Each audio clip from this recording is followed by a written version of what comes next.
It's your boy Big Tech. K.O.A.S, the M.A.S.S. R.D. M.A.S.S. Subscribe to HeritageHipHop.com. The M.A.S.S.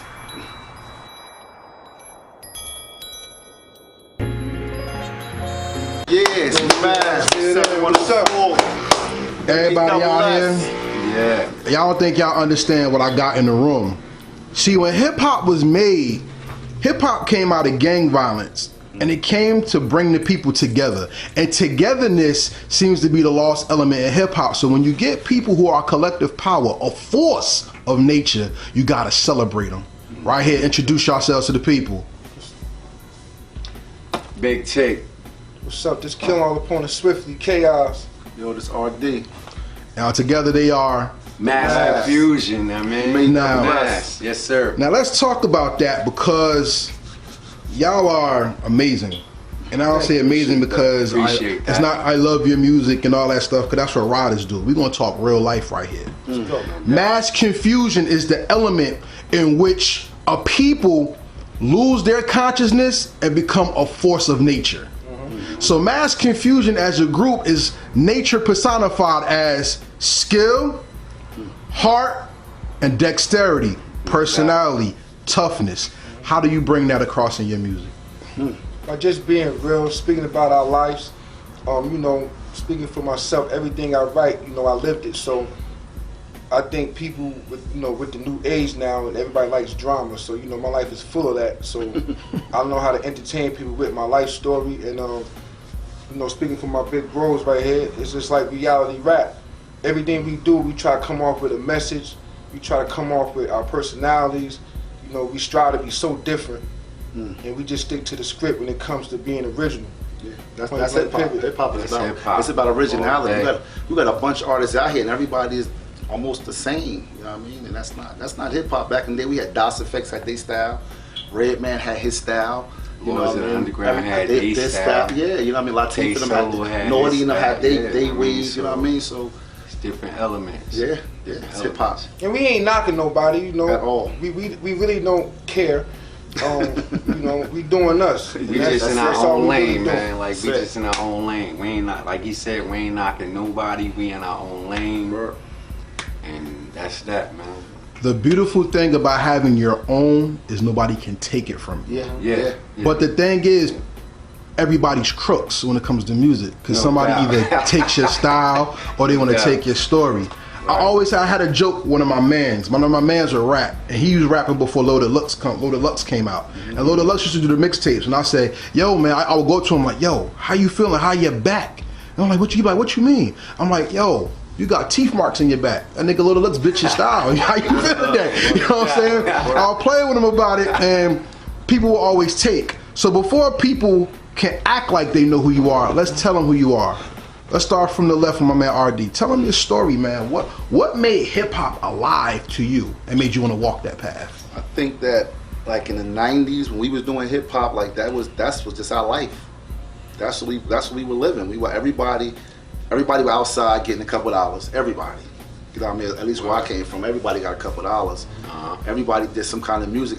Originally, I was a DJ. You know, I DJ'd and I like to do club music. I used to DJ at this club called Little Shields for Malik and them. You know what I mean? And Just in case y'all don't know, Little Shells. Yeah, Little Shields. Yeah. And a matter of fact, I DJ'd the night when Wu-Tang first came out. They did Protect Your Neck. Wu-Tang had came through there. Yeah. And I was I DJ'd that night up in there. So that was my thing. That and me and Tick lived together. You know what I mean? And Tick was MCing. I don't know what happened. I think Tick had left Jersey and went to Philly or Yeah, I something. went to PA and shit, Allentown. Right. There. Right. And when you came back, he was rapping. And he was like, oh, I know you can rap. I like, Tick, I can rap. I ain't got time to rap. We was outside. We was running around. We was trying to do so much. Then one day I finally wrote something and Tick was like, that's dope. And I wouldn't say my raps like how Nas said. I kept my little rhymes to myself, but I kept doing it and kept doing it. And Tick was encouraging me like, yo, nah, you got it. And I was like, nah, ain't nobody hear this but you. You know what I mean? But you know, it's like once you write one rhyme, it's like you're addicted. You know what I mean? If you got any kind of intelligence, you can rhyme. No, that's what it boils down to. Well, we're gonna test that today. Okay, all right. I like to believe I got some. No, it ain't about you, but I mean, like, there's a lot of unintelligent people who just doing stuff and they getting money. Yeah, and that's a shame. Right. Yeah, you know what I'm saying? But my man in the middle, K.O.A.S, tell what made you want to walk into hip hop? Well, you know, my mother, my father, they played a lot of James Brown and jazz. You know, my father, he played the instruments, and my uncles played the instruments. So I grew up around music, just listening to L. Cool J and you know Cool Mo D and Cool Herc and KRS One. Shout out to him. And just they brought something out of me. You know, I really started writing down my rhymes right around the time L. Cool J dropped his last little hardcore album before he went strictly for the ladies. And I used to be sitting in my grandmother's house with the wooden spoon and with the shadow from the light from the kitchen had a shadow. So I used to be rapping, you know what I mean, with the shadow. Yeah. You know I never do this. Getting my skills up, you know what I mean? And that's dope. Me and my partners, Jada, because I'm the youngest out of them. So you know, me, Jason, we used to just rap around the corner on Triton, and we just be rhyming.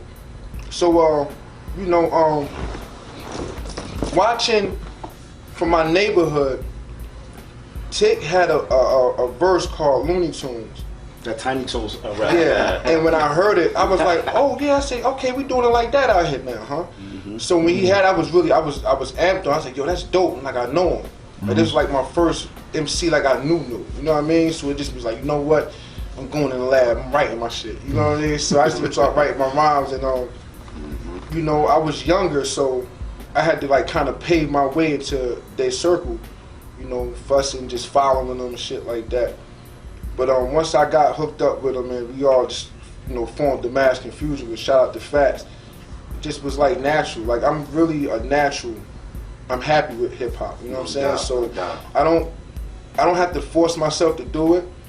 And then when I write, like I said, I only write about my life. Like you listen to every rhyme I write, you can vouch for it. You know what I mean? So, you know, that's what just brought me out, man. And then now, I feel it's more of a necessity because what's out here. And shout out to the people that's doing it and not really loving the art, because you showed me how I can make a lot of money off it. So I'm not mad at y'all for doing it, you know what I mean? And I'm learning. I'm learning from y'all also, so you know, it is what it is. All right. And Tig, how about you? Me, I'm gonna say this, man. I was influenced with hip hop since hip hop was hip hop. That was in the 80s. Okay. I started recording. My father brought me a radio. I started recording Friday nights with DJ Red Alert, Chuck Chill Out, the Master Mix every Thursday and Friday. I would record it, and then just so happened one day things went on in my life. I moved on, met Shorty. She moved on with me. We was down there in Allentown, and she was like, yo, you want to rap? I was influenced, like, yeah, hell yeah, I want to rap. She sat me down. We smoked. She sat me down like, I want to see what you come up with. So I'm sitting there at the table like, I don't know what I'm gonna come up with. My first bar, I started that, and she helped me with that. And then she showed me how to format my raps, you know what I mean? So I'm like, yo, I like this, like, right? I like this, you know what I mean? So big ups to Flex too, man. Big up to Flex too, my bro, you know what I mean? So with that, like, it just happened. I came back up here. I came to R, yo, bro, I got rhymes, I got raps, I can rap. He like, nah. But then when he heard it, he like, yo, this is dope. So that's when me and him started writing. We started getting heavy with it. Fats came along, and then K came along. There you have it, M.A.S.S Confuzion. You know what? So. You know what's interesting about hip hop? I always say this, because when you love hip hop, you do it. Right. But I always say hip hop comes from God. You just can't do it. You gotta feel it. You know what I'm saying? So when you a rapper, you must have liked comic books or something with pictures or something that had words in it, because it was easy to make. It was easy to have the words. And if you liked music, you grew up in a house full of music. I didn't. So when you grow up around music, you got rhythm, you got beats. You know, you grew up in soca, you know how to dance. You know what I'm saying? You got jazz, you know how to feel. Right. But hip hop is a poor man's sport. Yes. Where you're gambling every day, but when you make it, the payoff is lovely. What makes M.A.S.S Confuzion rich as opposed to those who are trying to rap and have nothing? Well, you know, making us rich comes from it comes basically from what you consider to be rich, first and foremost, your way of thinking about that. I think what makes us rich, from my perspective, is just the love we have for the craft, the hard work we put in, and the reward comes from our loved ones, you know what I mean, appreciating our music, and listeners appreciating our music, people who don't even know us hearing our music and appreciating it. So I think we're rich off that aspect.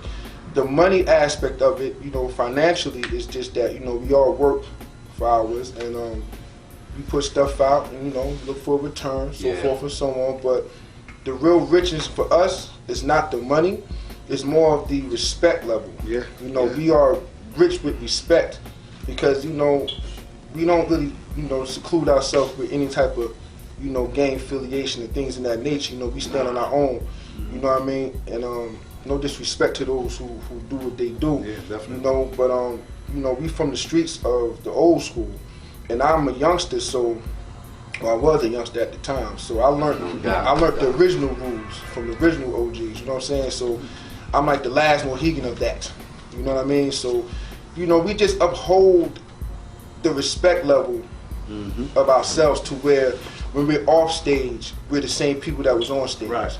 You know, when you see us, because we carry ourselves as men at all times, they still respect us when we're on the stage. Like, people respect us.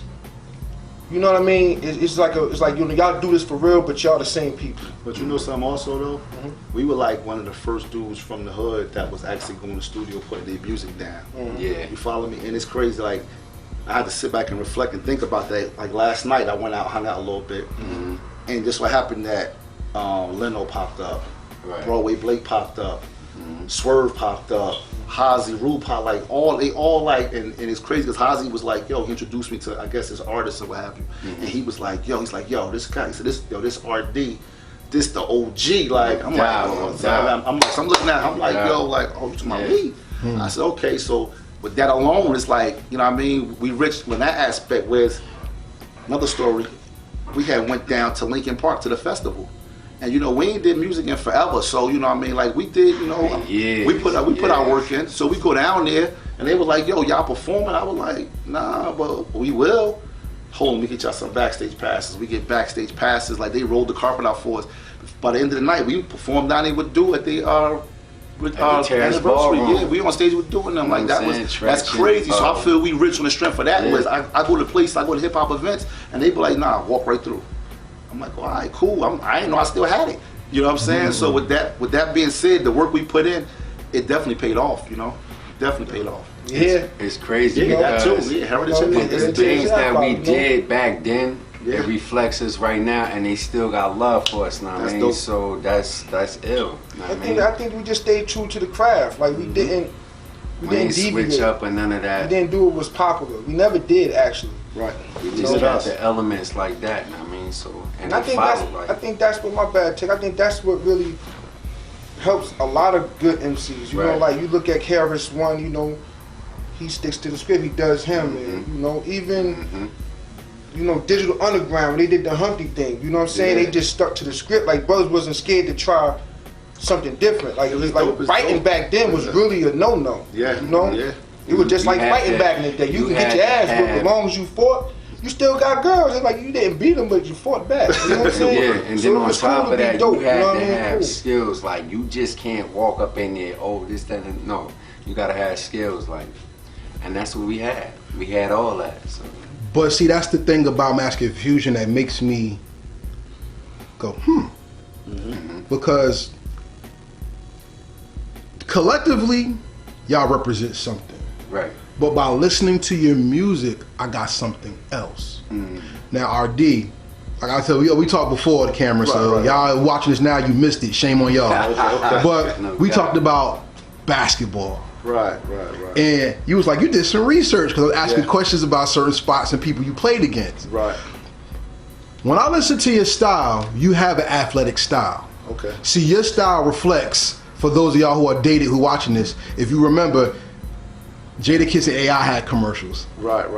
So that's kind of like you.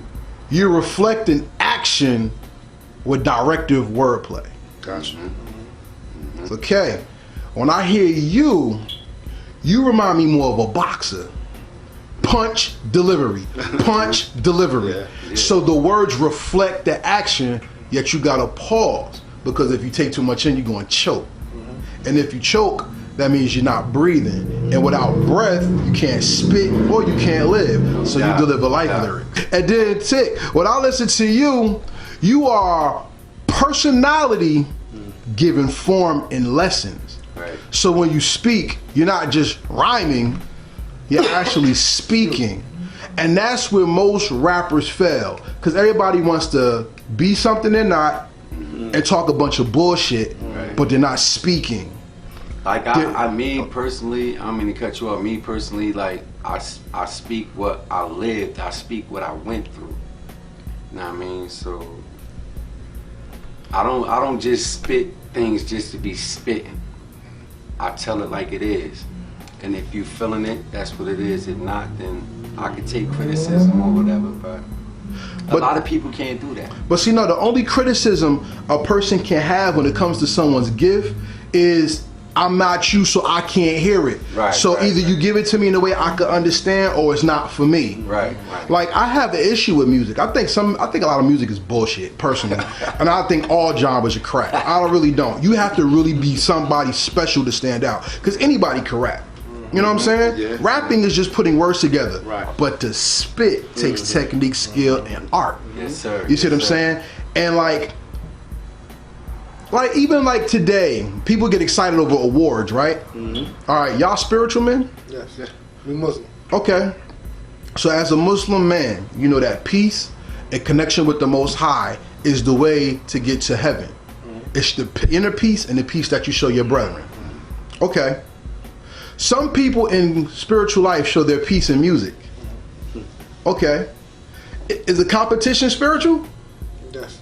No. You don't think so? No. And I'm going to tell you why. think so. You believe Because competition is spiritual? competition. Oh, it's competition spiritual. Competition. Oh, okay. Yeah. I don't think competition is spiritual because nowhere in the Quran, Bible, Torah, or anything by the God of Abraham, Isaac, and Jacob, and his mic, and Ishmael, does it say, I'm going to see who does me right, and they're the best. It's honor me with your lives, period, because I gave it to you. So then how do we have award shows to honor people for their best art? I've never heard of the Muslim Music Awards. Right. But I heard of the Gospel Music Awards. And how did we get somebody an award for praising God better over somebody else's beat? Oh, you got DJ Premier your album, so God loves you better. That's a good question. So even with hip hop, when I listen to M.A.S.S. Confuzion, I can't say they're not the Migos. I can't say they're not the Locks. No, they're M.A.S.S. Confuzion. Listen to the music and hear the delivery. So then I ask you this. Since M.A.S.S. Confuzion is the beginning of a force of nature through people losing control and becoming unified through substance or an action, what is it that M.A.S.S. Confuzion brings that everybody else has to bear witness to? Because if they don't, they're going to lose it. Originality.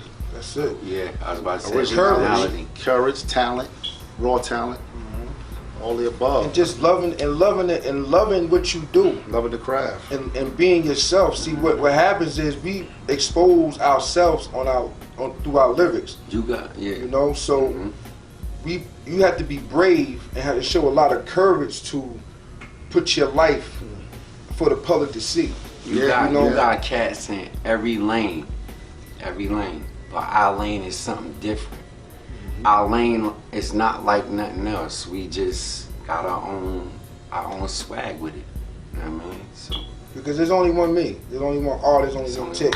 Yeah. And I don't trust wanna be me, like we him are or very him. critical of how we write. Yeah. We are very, Yeah. critical of each other's writing. You know what I mean? We don't just lay down anything. Nah. We scrutinize ourselves first before you get to hear it. It gotta make sense. It has to make sense. If it don't make sense, it don't make dollars. Facts. Yeah.